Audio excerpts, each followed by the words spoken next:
Hello. Welcome, guys. Welcome back to the Velvet Sugar Podcast. I'm your co-host, David Beckles Jr. And I'm Alex Kolar at Black Rock Comedy. Jesus, at Big Alex Comedy. What's your handle there on Instagram? At Black Rock Dave. Black Rock Jesus. Black Rock Alex and Big Alex Dave. We screwed this up already. We're like 10 seconds in. They're partners and they can't figure out what they're doing. We got a very special guest. We do. On the podcast, but we're trying to get him on here for ages. We finally got him. Right. I'm going to give you a brief intro and then we're going to get going. But just to start at the end, is he was the president of MGM Television Distribution from the late 70s through 1989. Yes. He's going to talk about ESPN. I can't wait to hear your ESPN Monday night story. And this guy, when I met him, he showed me pictures of him with Muhammad Ali, none other than Joseph Tirinato. Welcome. Is he here yet? We're finally here. Introduce me to him. I'd like to meet him. In the illustrious studios here that we are. Yeah, it's glamorous. It's when I started at ABC. This is about the size of it. Yeah. So Joe, the early '60s. Wow. So Joe, you are what I tell when I tell people who ask me about you, I said this guy's like the original Mad Men, and you told me that, right? You're like one of the original Mad Men. Oh yeah, and a lot tougher than they were too. We did a lot more than they did. They finished at lunch. We kept going on and on and on. Wow. Lunch, dinner, 3 o'clock in the morning. You find the Felicia's on Lexington Avenue for late drinks. So tell me something. Let's start from the very beginning, if you can, as much as you remember. How did you get into advertising? Was that your first job, advertising? Well, hold on. Before that, where are you from? New York? I'm from Syracuse, New York. Okay. Upstate New York. Yes. Went to Syracuse University. Right. National champions, 1959. And tell the audience who was on your team. The two guys that you might remember, I'm pretty certain, was Jimmy Brown, the greatest athlete, not just a football player, one of the greatest athletes America's ever known, and then Ernie Davis, which was a horror story because he was All-American and great, and unfortunately, at 22, passed away with leukemia. So tell the story about that. The way you told me the story was that he was going to be Heisman Trophy winner, right? What was the story with that? He became the first black Heisman Trophy winner. He became the first black Heisman Trophy winner. Wow. And matter of fact, part of that story is Jimmy Brown, who preceded him, number 44. They both had number 44. Yeah. The reason Brown didn't win the Heisman Trophy, besides other reasons, was that Paul Hornung won it because Notre Dame, and they preferred to have Hornung rather than Jimmy Brown. So it was a political thing with the colleges. I don't know if it was political. You don't want to go that far, but I just want you to realize how great Jimmy Brown truly was. Yeah. I mean, the guy, he played 9 seasons in the NFL with the Browns. Right.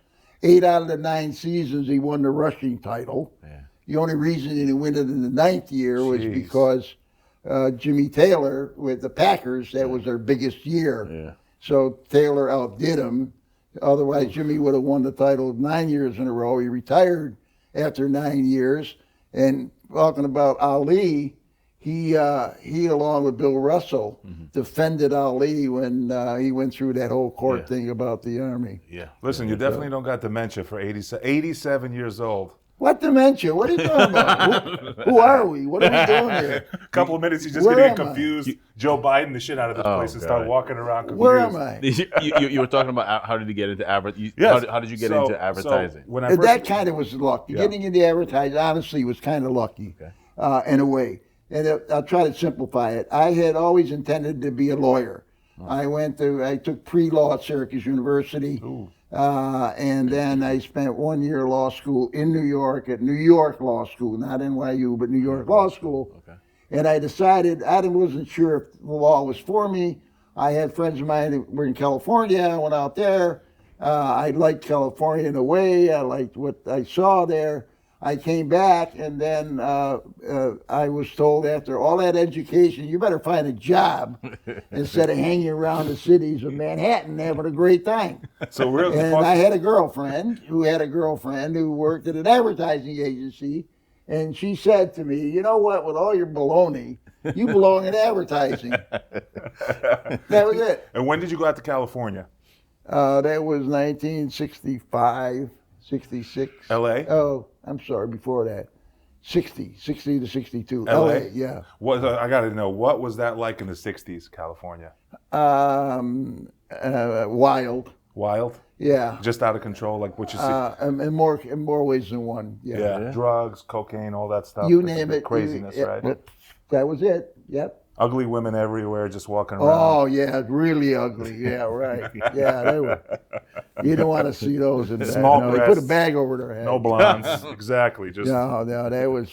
That's not what just intrigued me. It was the excitement of, the studios and what have you, and Paramount and it's something else. Yeah. MGM lot. Was that the heyday of the studios? Yeah, the big it studios, was kind the of. 60s? They were all coming into their own, and the theaters were bulging. People were going to the movies. Right. And I was very fortunate that I wound up at MGM. Oh, actually, very fortunate to wind up with ABC, because when I went to ABC, which was my first advertising job in network sales, ABC was like number 3. It didn't exist. It was just CBS and ABC. They were the little guys, right? Yeah, nothing. We were non-existent. And because we're all within almost the same age group, we built the network from, at the time we had about 137 affiliate stations to over 200 after 10 years, 11 years, because we decided that the audience that advertisers wanted to reach were 18 to 49, and that's where we geared the programming. And then, of course, ABC Sports took over, and Roone Arledge, who was the king of sports. Matter of fact, when you mentioned before ESPN, when Roone came in at our meeting for the network sales guy selling advertising, he said, well, Monday night, I'm introducing Monday Night Football. We go on ballistics. Are you crazy?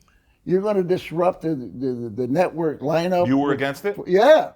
Why would you disrupt our successful primetime programming with football? Football belonged on CBS on Sunday, and that was basically it. What was your programming? What was the programming? Yeah. Starsky and Hutch. I remember that. Fame. I remember When that too. when I googled you, Mork and Mindy. I remember that. Yeah, I remember so all those. we were building. Yeah, we were building. I googled you the other day, and we saw we googled you and we saw Fame on there. We saw you with the cast of Fame. Yeah, there was a good picture of you online. We kept it alive. NBC decided to cancel it because it had run its course, and Larry Gershwin, who was my boss, the president of ABC Television. Gershwin. Is there another Gershwin now? No. Okay. No, really. I'm confusing it with somebody else. Larry, we sat down and decided it was worth saving. It had a younger audience, it had a young appeal, and we kept it alive. We got the financing for it and put it on the air, and the rest of that is a success story. So who's the one that wanted the Monday Night Football? What was his name again? Roone Arledge. Yeah. He was Roone Arledge, just look up his name. He was the father of handheld cameras. Yeah. What was his position in the network? What? What was he? He was his He president. was the president of ABC Sports. ABC Sports AG. president. Okay. ABC Sports president. You could put And what happened was the hardest audience you had to get were young men 18 to 49. Well, they were there in droves on Monday Night Football. We looked him up there. Roone Roone Arledge. Is that him right there? Roone Arledge? That's him. That's him. Okay. Wow. That's the guy. This guy's familiar. Well, he's no longer with us, but that was a long time ago. Wow. But he look at those glasses on the left. Yeah. Oh, that's 70s, 80s right there. Yeah. You know, there's another. I hate to tag on another interesting story. Go ahead. We got time. Super, That's what we. But I just happened to read this now because I have nothing to do with it. But there was a guy that worked for Roone, Jeff Mason, who was like the producer of the programming of the television sports shows and so on at ABC Films or ABC Sports, which became, a great Saturday show.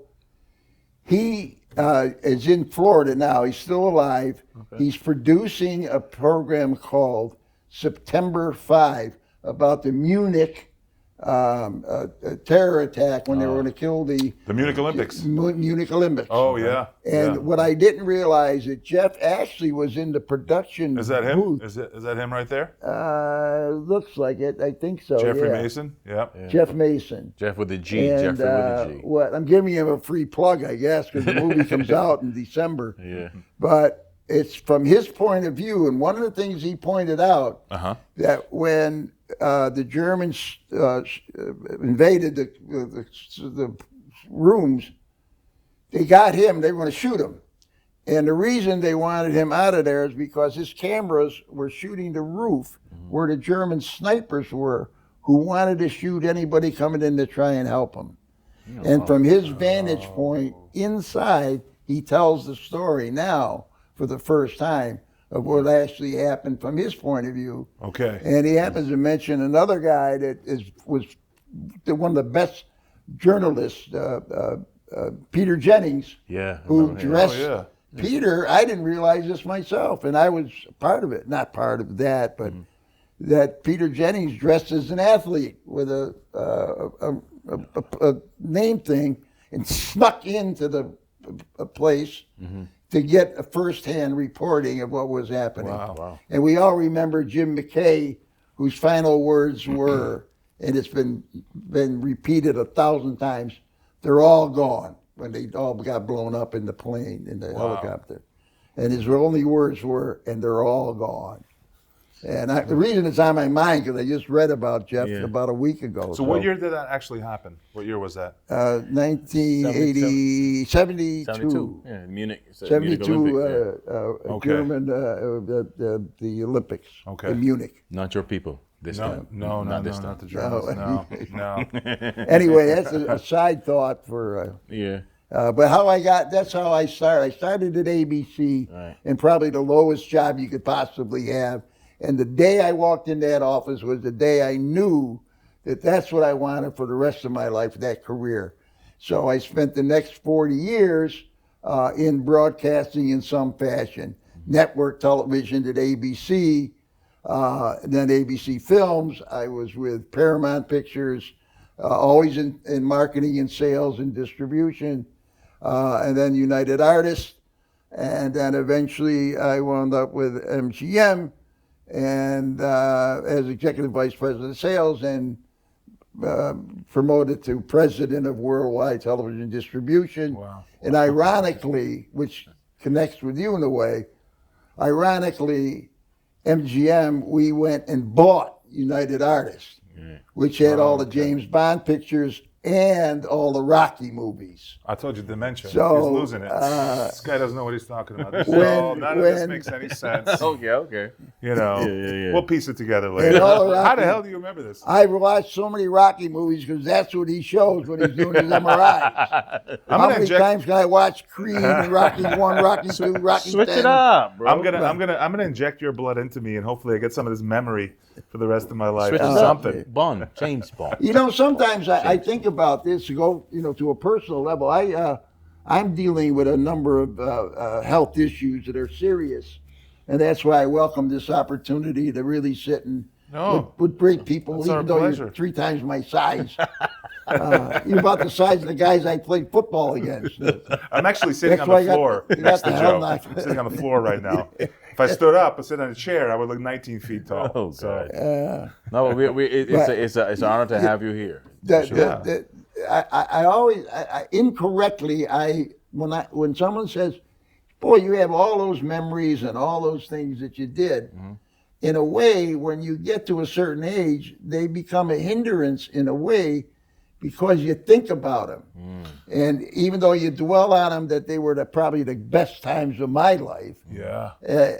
That desire to get back. It's like That's a baseball player, baseball. Yeah. The guy said there was a great line, Joe DiMaggio and Marilyn Monroe. Marilyn Monroe went to Korea to entertain the troops. When they came back, they were in Japan.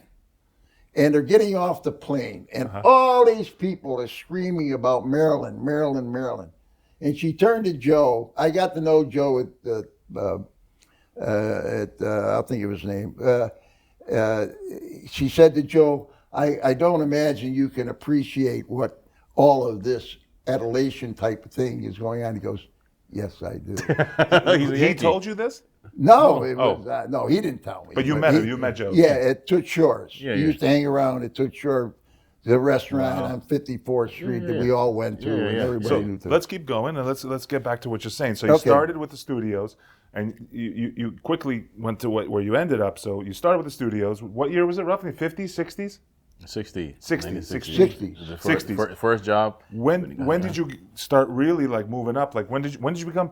How did that? I want to know how you walked into the studio, started selling Well, I advertising. didn't walk in. They brought me. Well, they brought you. They brought you. In. Walk in. But how did you? I know I look a little bit like a Don, but I didn't walk in and say, that's my job. I want that job.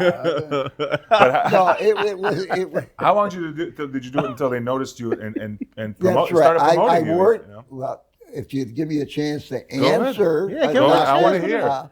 He's not from this country. I apologize on behalf of. I worked my butt off. I wasn't married. I traveled everywhere, changed offices whenever they wanted. And every territory that I was involved in was successful. Okay. And then as I hired people, they were successful. Right. So within the industry, which is, it sounds like it's a huge industry, but it's very closeted. Particularly now, it's changed quite a bit. But so everybody knew one another in a way. So it's results oriented, right? Let's put from an egotistical point of view, let's put the best guy we can get in MGM as a vice president of sales, Right. television. All right, Makes sense. Joe Tirinato. Joe Tirinato starts as a vice president, executive vice president. The sales kept getting better. We got better properties. Right. And then my boss at the time, Ed Montanus, passed away, gone. And eventually David Beagleman, famous Beagleman, became CEO of MGM, and he brought in Larry Gershman.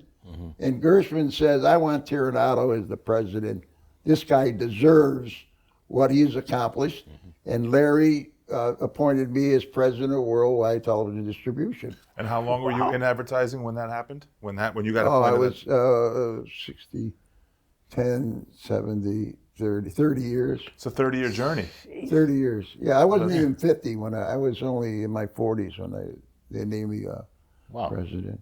And that was in 1977, right? 77, yeah. So 30 years. Wait a second. So did that mean you started in about 25 years? No, right? yeah. Almost 30 Yeah, I years. missed the moon by a million miles. I told you, dementia. Dementia, I told you. Yeah. He doesn't know where he is.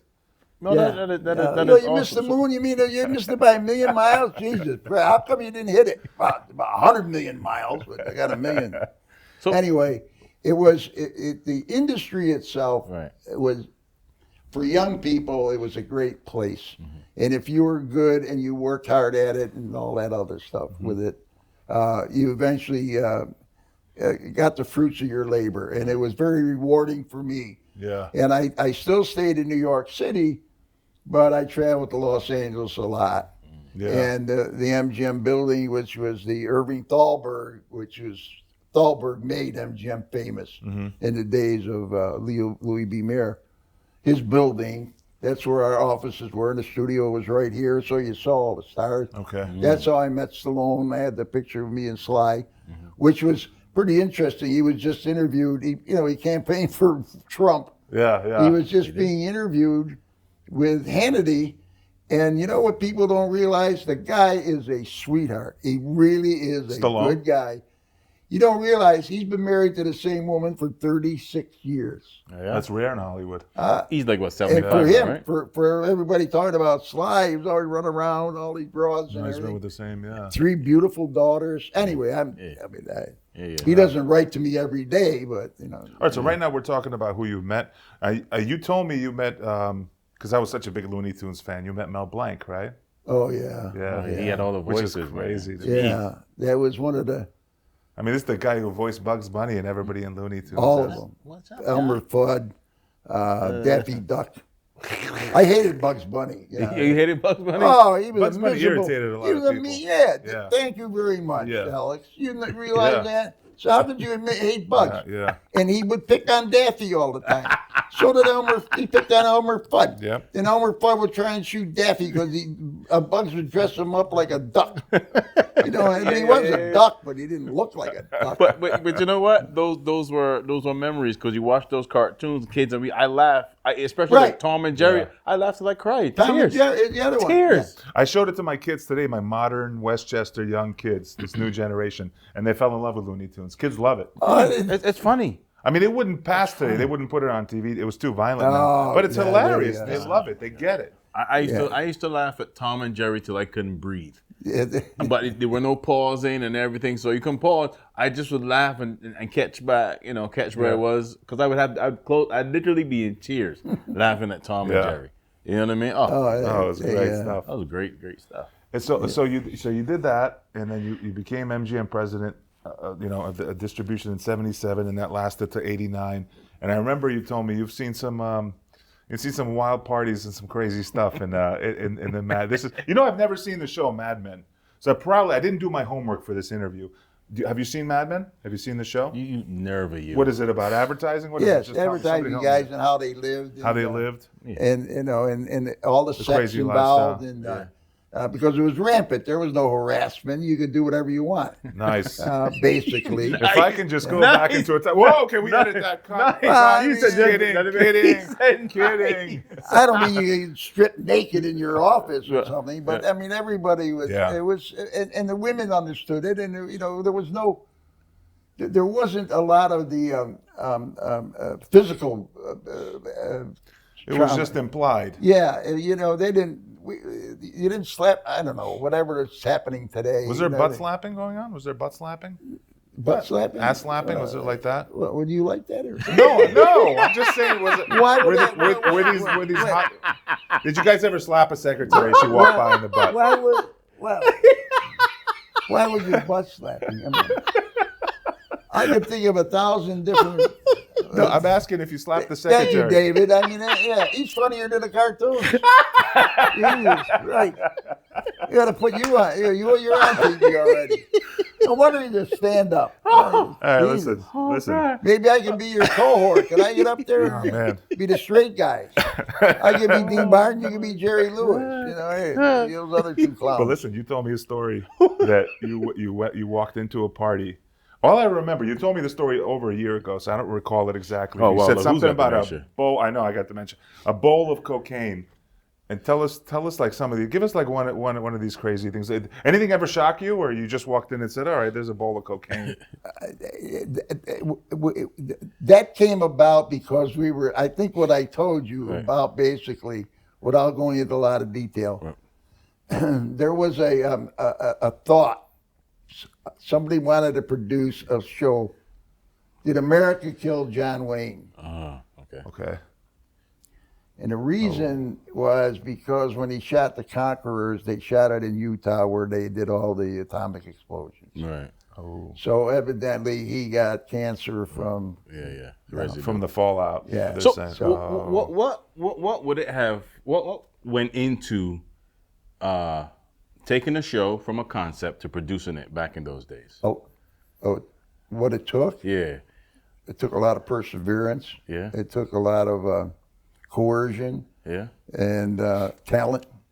A combination of all those. Because if you're a writer, producer, you have the concept, you know what it is, you know how you want to put it together. Right. But now you got to sell it to someone who has to okay it. Right. Pitch meetings, right? Yeah, and they're sitting there, all they care about is dollars and cents. Right. And if it doesn't click, you're up against a stone wall, and you gotta keep pushing and then get lucky and put the right people in the cast. Yeah. Works out to be the right cast, the right type of a pilot.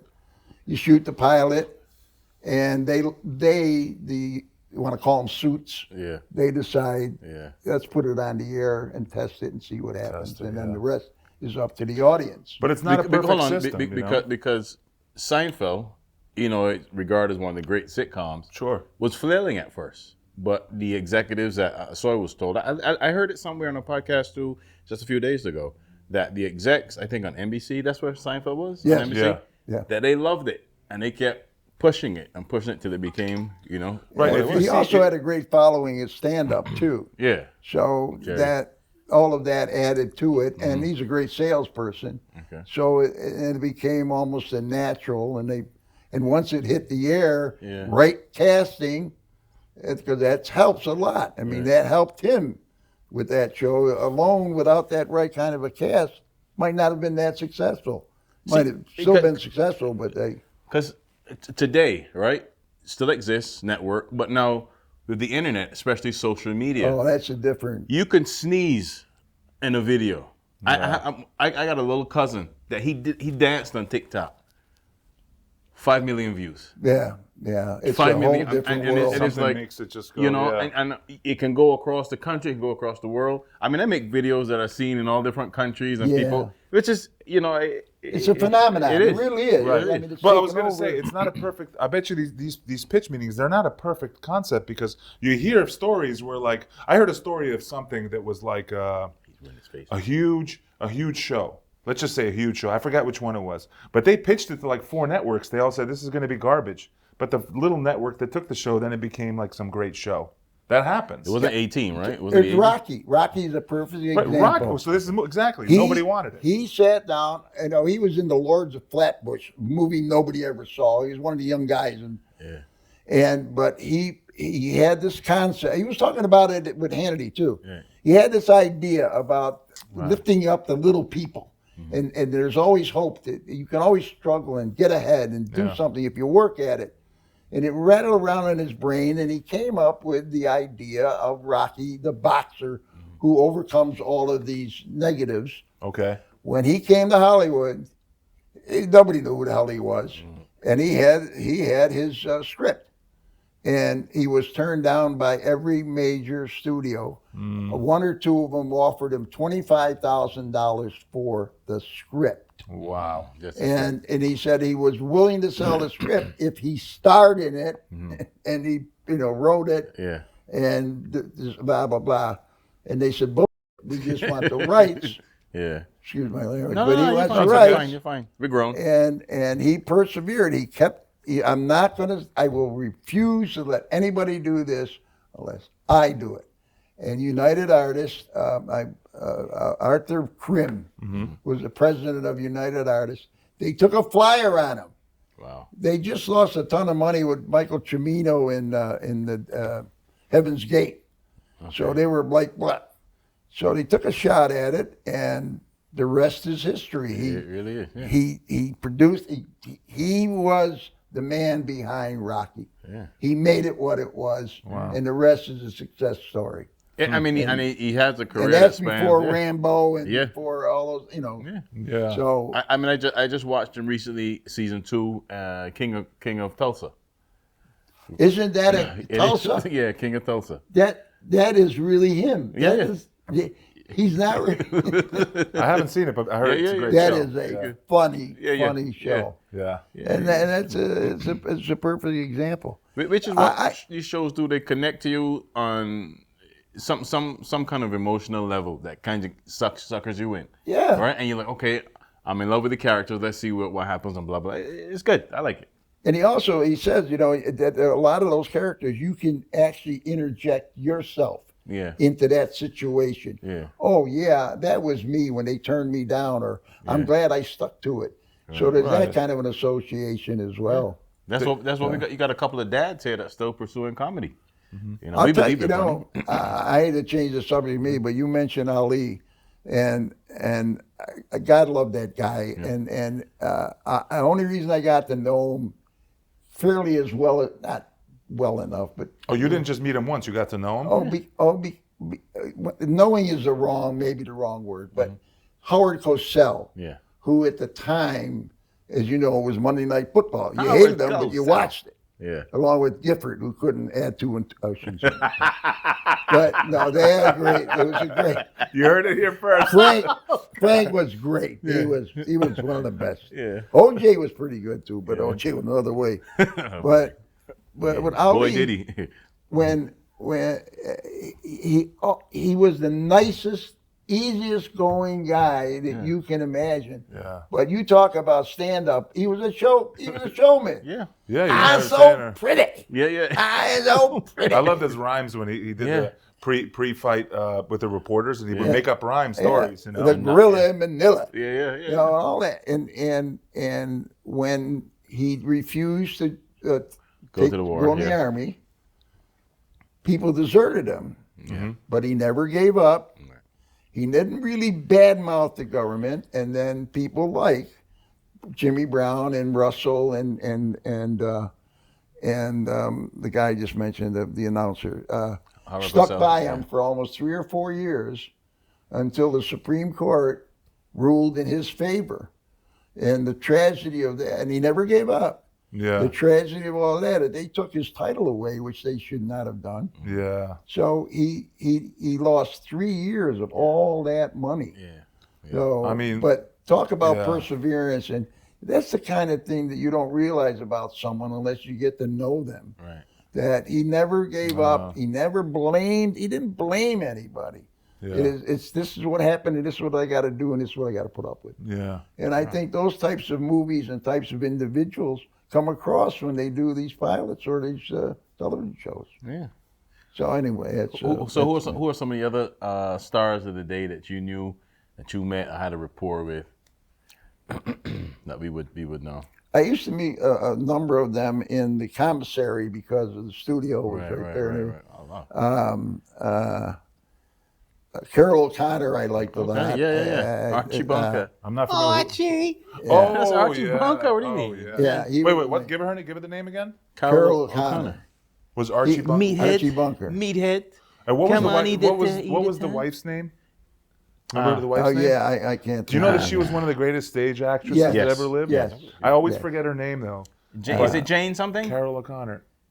Yeah, I can't think of her name. Was it Jane? Edith Bunker. Do Edith. Edith, right. Edith Bunker. Yeah. You can look it up, but She was who played her? Gene Stapleton. Gene Stapleton. Yeah. Jane. very good. Yeah. Well, we have it on. Yeah, no. I mean, I figured it out. Yeah. No, I'm looking up. Cheating. Wait, well, talk about dementia. Jesus Christ. Well, this guy treats me like I'm some dumb Eastern European. Like, what is this television? Is Bucks? Is Bucks and House? Who treats you like a dumb Eastern European? Who? Me? Get out of here. How? Do I say something to insult you, Alice? Come on, I'm biggest fan of you. Come on, guy. He's like a wife. If my wife was a black man, if that makes sense.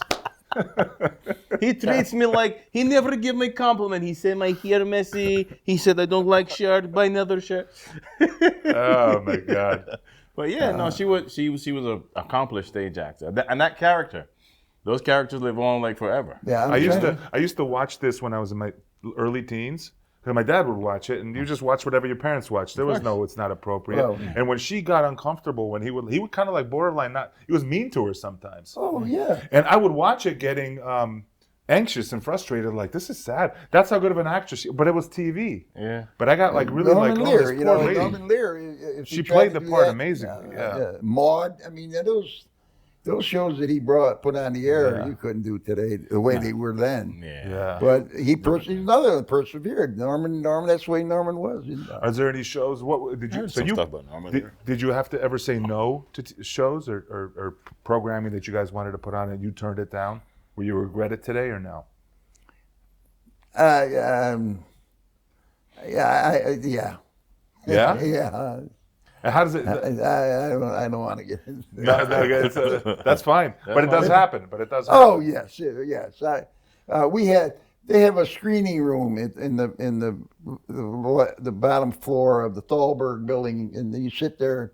And where they is call them this? dailies. Where's the Thalberg building? At MGM. It's Irving Thalberg in Los Angeles. Okay. And they would bring in dailies and rushes and that's what they would call them, things they shot that day. Right. That they wanted to take a look at and edit and all dailies, that stuff. right. So sometimes they would bring in a show and say, well, what do you think of this? And what do you think of that? And, I don't want to use some of the words that we use. Feel we can edit it out. Feel free. But you're watching it. You're not watching it in front of the people who want it on TV. You get the information, you watch it, you screen it with other heads, and you decide if it should be on television. Well, basically they're sitting there. Whoever they are, have just invested or are about to invest a certain amount of money in this particular project, and we would be the last bastion. Can you sell this? Given this, I see. Parameters, the actors, this is it, and you would see snippets. Okay, like trailers. Right. And you'd have to make a judgment. Would that fly? Would it not fly? What kind of an audience? And, and you had to give an honest opinion. It can't be. What is it? A lot of it is you're looking at if it's inappropriate, if it's going to or sometimes the actors just suck. So sometimes it's just sucking. Yeah, geez, come on. So was there a notion about, okay, this would go international in like other countries and perform well? Sure, yes. Yeah? They Even would back play. then? Yes. Okay. That happened. That happened quite frequently, where some programs really didn't fit in the U.S. audience, and that were acceptable to international. But that was a whole different. Naked dating. That was. It's a whole different. A whole different twist on morals and laws, and but it was very lucrative business. They had the International Television Conference in Cannes every year in May, and all the distributors, including us, would bring either the new shows or the old shows we want to still keep running and selling. Oh, wow. Wait, you're talking about like the Cannes Film Festival? Like what still goes on today? Yes, but that's the film festival. This is the television festival. Yeah, the television festival. But in Cannes, with all the all the hotels there and the beach and everything, that's another. Okay, you know what I'm going to ask them. You want to walk along that beach. Can I go to your room maybe to perform maybe a dance for you, monsieur? I think you've seen some things in Cannes that in France. Some things you didn't see. Yeah. How you say broad in French? There was. There are so many amenities that you get by being in broadcasting. Yes, of course.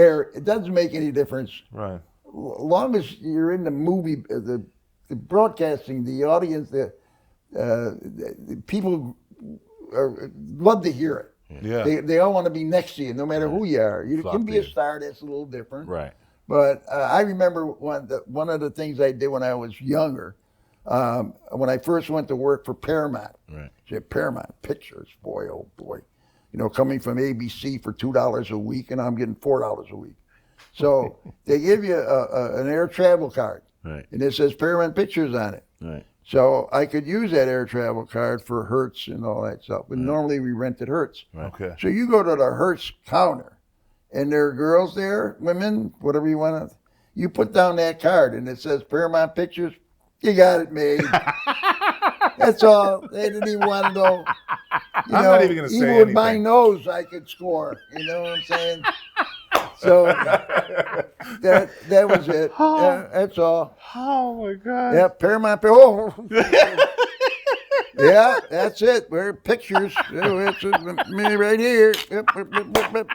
I'm going to say it nicely for our audience. A vaginal magnet. Pussy magnet. You put that down.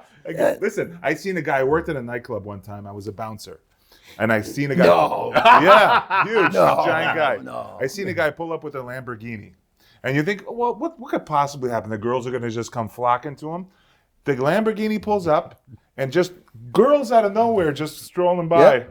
Yep. Hi, this is nice. Are you coming in? It's amazing.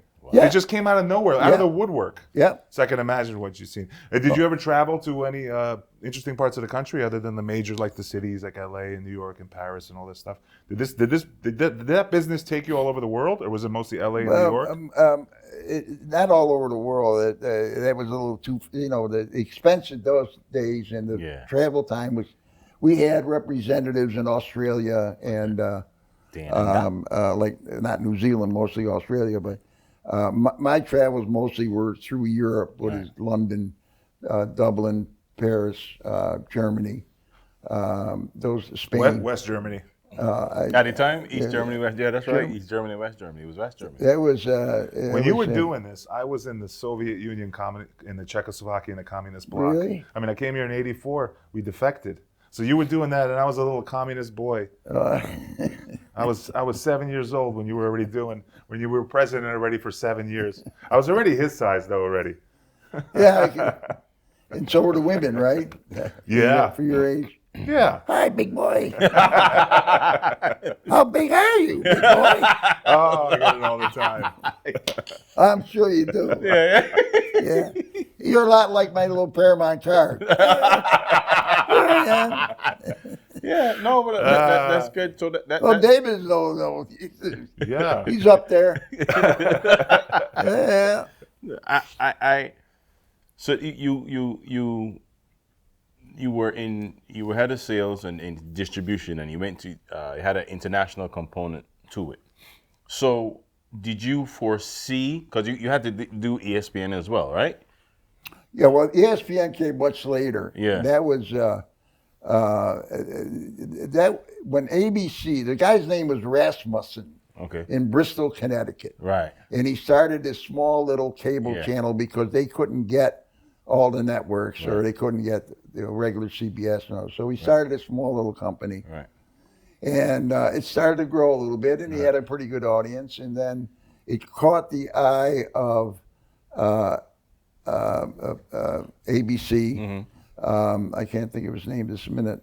And not Aldrich. You're not talking about. Not no, Aldrich, no, Herb Granite, Okay. who was the head of Herb ABC Granite. Sports Yeah. sales. Okay. He was involved in it, and a fellow by the name of Mark Cohen, who was a business affairs guy. They liked the concept because they're trying to expand ABC Sports. Right. Okay. And those that could see some of the future, they realized that cable might be the new outlet for programming. Right. Right. So they went ahead and bought it from the oil company, Getty Oil. Okay. They bought the rights to ESPN from Getty. Okay. Really? Wow. Okay. I didn't know they were involved in that. Me Okay. either. Yes, Getty Oil owned the rights to ESPN, and or controlled it with Rasmussen, one or the other. But then it was a little too expensive for ABC, so they Hearst magazines, they own television shows. They invested in it, and it went on ABC. And then when you saw sports like the wrestling, arm wrestling, and that was the offshoot, and then it just got bigger and bigger and bigger and bigger. Yeah. When did pro wrestling get big? Because I was around when WWF. Was that in the early '80s? The wrestling got big. The professional wrestling. I would, Did Did it go back to the? Do you remember it? What's his name? Yeah, it was the head of it. Who aired? Who originally aired it in the '80s? Where was it aired? I don't. You know what? That's something I don't remember. I don't. They remember were. See, they weren't. You see, right now we know WWE, which was WWF before. But what happened, as I remember it, especially Vince McMahon Sr., see, there were all these these different wrestling organizations, pockets of them. You had the South, and they stuck to theirs. The North stuck to theirs. But McMahon Sr. got aggressive, and he ended up gobbling up all of that's them. McMahon. Yeah. So did you envision or happen to see like beyond cable, maybe even into streaming, what we have today? Because no, streaming wasn't even a word. Yeah, that wasn't even. Not as far. No, not when. No, that was much later. And it's still, still people don't quite get it, but the studios are streaming more and more of their movies. They are. I mean, I grew up in the islands, so I would come here in the summer because we had one television station when I was a kid in Barbados. Yeah. I came here, you've got several, right? So I'm watching shows that are repeats in the summertime. First time I'm seeing them because by the time they get down to Barbados, I see them already during the summer, right? Yeah. And as a TV guy, my daughter, compared to my daughter, she doesn't watch TV. I mean, she's in college now, but it wasn't when she was a little girl. But everything is on her phone or your computer. Yes. You don't have to sit in front of the TV at a certain time. You watch whenever. That's my son. That's what he does. And my son, he doesn't. Like SNL, right? You have to watch Saturday Night Live at 11:30. Now I just go to YouTube and you see I mean, clips it's and TV. everything. It's still TV. It's just more on demand for the consumer. Right. They can watch it whenever they want it. But it's still TV. But there are arguments out there. Is it still as powerful as it was? The medium. Well, there's no more gatekeepers like Johnny Carson and Leno, Johnny, Letterman. Johnny Carson Right? was a gatekeeper. I'm saying these were all gatekeepers for stand-up comedians like what we do. Now it's like all like social media. We talk about this all the time. Because there's no more gatekeepers now you can go on a late night talk show, perform, get 5 million views, and ain't nothing. Nothing comes of it. As a stand-up comedian, you used to have to go on one of these shows like Carson. Yeah, I know. Yeah. And then if he didn't like you, your career was over. Yeah. That was it. If he invited you to that couch, that was the gatekeeper. Yeah, I know. But it's not like yeah, that. he's a What do you teach? Yeah. No. I know that. Yeah. No, thanks for telling me. Today is December, Joe. Oh, December So 24th. tell us. So what else went into that? You think? I'm sorry. What else then went into that? Like making a star or making the next hottest, but like Eddie Murphy, for example, because he shot out of Saturday Night Live. Yeah, and then just woof. Because what happened was, I don't know if you're familiar with Godfrey, comedian Godfrey. No. Well, he's a comedian, very good, one of my favorites, and he auditioned for Gilbert SNL. Gottfried? Not Gilbert Gottfried. No, I loved him. His name is actually Godfrey Danchima Jr. But he auditioned for SNL, and he pretty much could do everything Eddie Murphy could do in terms of characters, voices, original. And they never hired him. Oh, Eddie Murphy, there was he was unique at the time. I mean, when he did the Fudgy, what the hell? Gumby. Yeah. I mean, those were unique. Those were different. And Mr. Rogers' neighborhood. Yeah, Mr. Rogers. Yeah. Yeah, I happen to the neighborhood. Yeah. Those are all like new kind of for him. Right. It was his talent. Right. I don't know Godfrey, so I can't compare him. But yeah, that's him right there. Boy. Well, yeah, that's. I mean. No, see, the audience today is just within the space of 10 years is totally different. Right. Like I said, my son grew up on computers. Right. Like you said, he gets everything. He doesn't want to watch. I don't need to watch. My wife used to get mad at him because he couldn't tell time unless it was digital. Right. I think my kids are like that now. Yeah. The new kids are like this. Yeah. So they're growing up in a much different. Now you say late night, they're doomed. They're all my gone. kids are Eastern European, so I beat them. Yes. I beat them until they learn and understand. What father say? You what you have for dinner? I don't beat Nothing. my kids. Go. You see how big I am. Eat it. Say, Dad, I'm vegan. Eat it. Drink it. So you think, is there any difference now, like today, how shows are produced, how shows come together? Is it the same as it always was? Is it going the same way? Oh, I've been out of it for a while now, so it's 89, hard. right? You stopped. I still, I still do a little bit of things. I was staying in touch. What made you stop? Did you just retire? Kind of. Like MacArthur said, they just fade away. We just kind of fade away. The younger ones come up behind you and they take over and they have different ideas. Right. So it's kind of sounds to me what you're saying is it's a little bit of a ruthless business, right? As soon as somebody has better ideas, they shove you aside. It's competition. I mean, what do you expect? Right. And you accepted it because you're like, listen, this is what I built. I'm happy with what I can look back at my accomplishments because this is what I. So if someone younger comes to take the baton, then I'm perfectly fine. David, that's exactly it. Yeah. That's exactly. You realize that you were one of them at one point in time, right. and probably we were resented by older people who had the jobs, and we're trying to push them out. Right. But it's all part of business. It's not just broadcasting. Right. Broadcasting is a little more harsh, I think, because it's so visible, so public. Right. People write about it all the time. Yet people are interested in it. Broadcasting. Have you seen Ron Burgundy? That whole thing. Well, is any of that true? Is it an exaggeration of real life? No, that's not. It's all willpower. It's all silly. But listen, I know somebody in broadcasting said it's ruthless and cutthroat. That's what I heard. I mean, what do you know about it? Yeah, I mean, those are harsh words. Right. What's considered ruthless? What's cutthroat? I guess they mean competition. Did somebody go behind your back and do it, or was it done up front? Right. Because I have more talent, or I'm better, or I'm younger, or I'm smarter, or I have a different approach to what you had, or in a lot of cases, I'm very proud at the people that eventually that you might say I was responsible for or in charge of. That I wanted the smartest people. If they challenge me for the job, that's deserved. But I've watched them grow, and I take a lot of pride in some of them that have achieved a certain amount of success and a little bit of fame, maybe here or there. So people who say cutthroat, it's a little sour grapes. Maybe that comes from that a little bit. I think it's a case by case basis, not overall. That's exactly right. As in most things in life, anyway. Yeah, a person could have an opinion of something and think it stinks.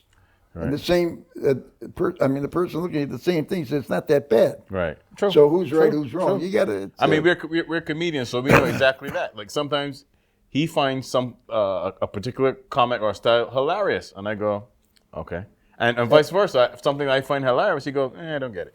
But that's you know what I mean. It's not his fault that he has no sense of humor. There's what I'm basically saying is what he's saying. There's a certain amount of obviously ability to see.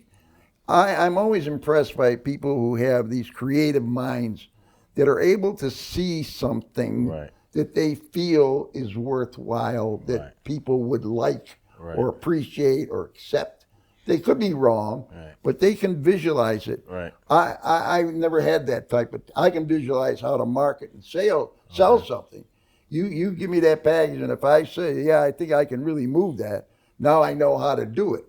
But to get that package to where it's at, I can't produce it. I can't write it. I can tell you whether I think it sucks or not. That's where I come in because I create characters like that. I do a video series about a guy that's trying to be a news person, but he hasn't been successful, so he's very frustrated, right? Oh, but like now I want to turn it into like an everyday thing. What he goes through every day. He lives in Brooklyn. He's in a Caribbean community. There's an app, a news app, and it's not very good, and he gets into it with people back and forth. So that's what it's sketch. It's comedy. It's a business that I would recommend for people who have that type of a talent, a creative mind, an ability to accept defeat and keep going. Right. Because I remember trying to sell a package of movies. The guy said, throw me out of the office.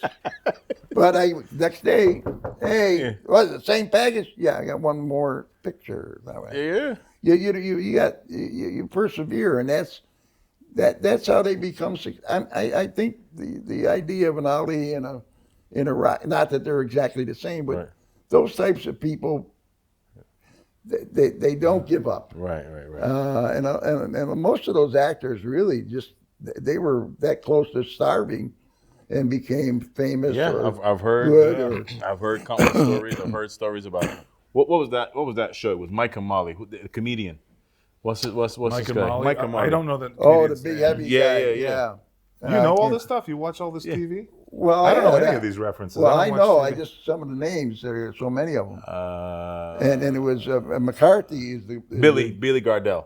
Yeah, because McCarthy, Melissa McCarthy. Melissa McCarthy became a big deal. He had a story about doing stand up and not having any. He had like $6 in the bank or something like that. He had auditioned for this thing, and he wasn't booking anything, and he went down like this basement to perform.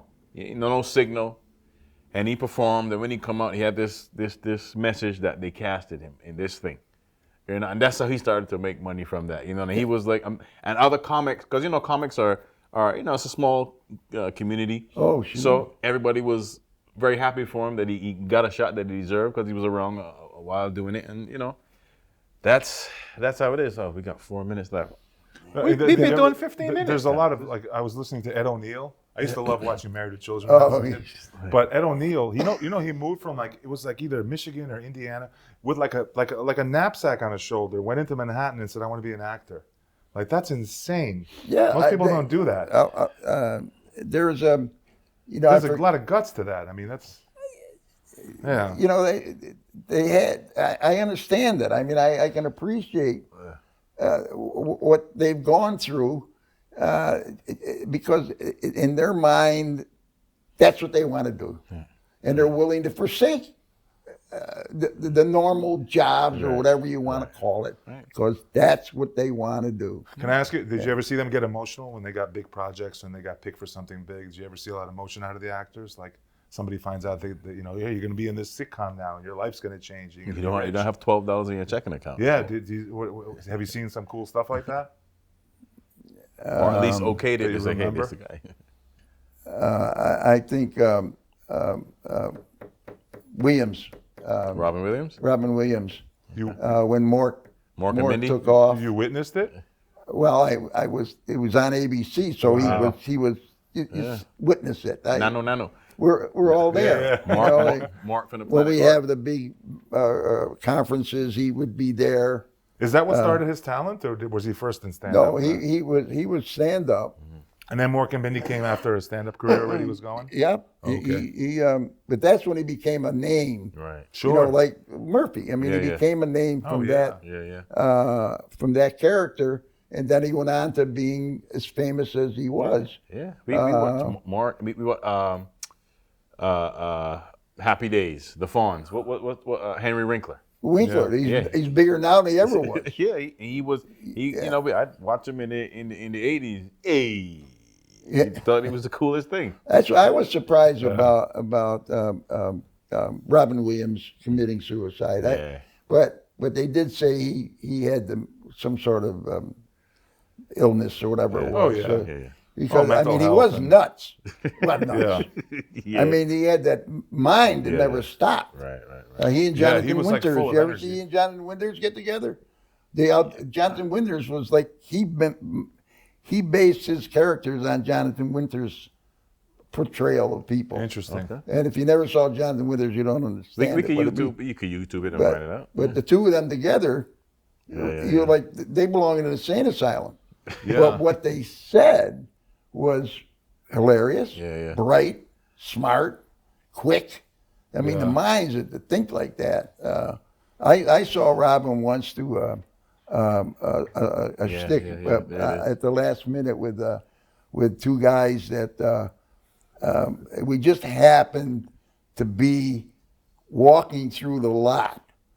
And he was walking like a not crazy man. And whatever these two guys said to him, he turned around and he started jabbering.